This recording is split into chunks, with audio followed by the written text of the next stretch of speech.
साल के अंत में मध्य प्रदेश चुनाव होने हैं और मध्य प्रदेश चुनाव को लेकर कमलनाथ और शिवराज के बीच तीखी बहस जारी है। इन सब के बीच ज्योतिरादित्य सिंधिया राष्ट्रीय स्तर पर अपनी जिम्मेदारियों को निभाते नजर आ रहे हैं। आपने मध्य प्रदेश में कई मुख्यमंत्रियों के नाम सुने, लेकिन जब बात आती है सुपर सीएम की तो वो नाम आता है दिग्विजय सिंह का। दिग्विजय सिंह को लेकर चर्चाएं जारी हैं कि उनका रुख क्या रहेगा इस साल होने वाले चुनाव को लेकर। रुख को लेकर तमाम जानकारी देते हैं। आप देख रहे हैं नेक्स्ट 9 न्यूज़, मैं हूं आपके साथ दीपक गुप्ता। शिवराज सिंह चौहान और दिग्विजय सिंह के एक मुलाकात हुई, उस मुलाकात की तस्वीरें काफ़ी वायरल हो रही हैं। पीछे पूरा एकदम खुला एयरपोर्ट नज़र आ रहा है। अब एयरपोर्ट की बात आई है तो यहाँ पर कहीं ना कहीं उनकी आवाजाही हुई है। अब आपको जानकारी दे दें, जदयू के जो पूर्व राष्ट्रीय अध्यक्ष थे शरद यादव का निधन हुआ। निधन के उपरांत वहां पर सभी बड़े सदस्य मौजूद रहे जो भी राजनीतिक तौर पर शरद यादव को मानते जानते थे। लेकिन इस दौरान काफ़ी देर तक दिग्विजय सिंह और शिवराज सिंह चौहान की एयरपोर्ट पर ही धूप सेकते हुए और यहाँ पर बातचीत करते हुए एक तस्वीर वायरल हो रही है। बहुत ही ये सिंपल तस्वीर है, लेकिन इसमें दो दिग्गज नज़र आ रहे हैं। एक सुपर सीएम रह चुके दिग्विजय सिंह को लेकर चर्चाएं हैं और एक शिवराज सिंह चौहान जो हालिया सीएम है।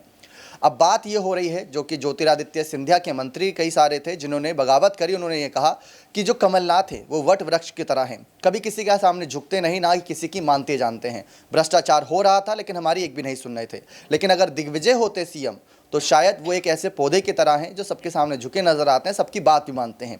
लेकिन दिग्विजय सिंह को सीएम नहीं बनाया गया था। बस यही हमारी बदकिस्मती थी और यही कांग्रेस पार्टी के नसीब था। इसी वजह से हमने बगावत छेड़ दी।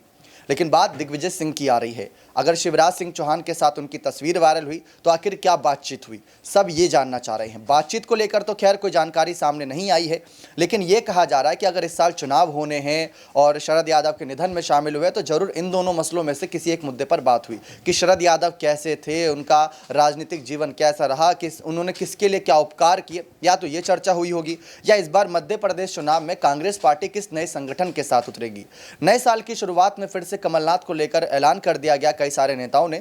जब उनका पोस्टर लगा नजर आया कि भावी मुख्यमंत्री के रूप में, तो वहां पर सबने कहा कि भावी मुख्यमंत्री अपने आप को खुद ही क्यों घोषित कर रहे हैं। कम से कम दिग्विजय सिंह या फिर मल्लिकार्जुन खड़गे के फैसले का एक सुनवाई तो हो जाने दीजिए। दिग्विजय सिंह अध्यक्ष बन सकते थे कांग्रेस पार्टी के अगर आखिरी दिन पर मल्लिकार्जुन खड़गे अपना नामांकन दर्ज नहीं कराते तो। दिग्विजय सिंह को समर्थन करने के लिए गहलोत भी आगे आ गए थे, लेकिन गहलोत के आगे आने भर से यहाँ पर मल्लिकार्जुन खड़गे की जो यहाँ पर आवाजाही हुई नामांकन पत्र को लेकर, वहां पर सारा खेल बदल गया। वरना आला कमान जो कांग्रेस पार्टी के भी दिग्विजय सिंह नजर आते। मध्य प्रदेश चुनाव को लेकर चर्चाएं जारी हैं और 4 जो बड़े नाम हैं, कमलनाथ, दिग्विजय सिंह, शिवराज सिंह चौहान और ज्योतिरादित्य सिंधिया, ये बड़ी भूमिका निभाएंगे। 2-2 की जोड़ी है जहां पर दिग्विजय और कमलनाथ एक साथ नजर आ रहे हैं। कांग्रेस पार्टी की एक भी बैठक, एक भी जनसभा जो राहुल के साथ या कमलनाथ के साथ ऐसी अछूती नहीं रहती जहां पर दिग्विजय नजर ना आए, और शिवराज का कदम कदम पर साथ दे रहे हैं सिंधिया। लेकिन किसकी जोड़ी इस बार बाजी मारती नजर आएगी, ये देखना बेहद ही दिलचस्प होगा। लेकिन आखिर दिग्विजय और शिवराज की मुलाकात के बाद क्या कुछ चर्चाएं हो रही हैं वो भी आप तक पहुंचती रहेंगी। बने रहिए चैनल के साथ। ऐसी और तमाम जानकारियों के लिए बहुत बहुत धन्यवाद।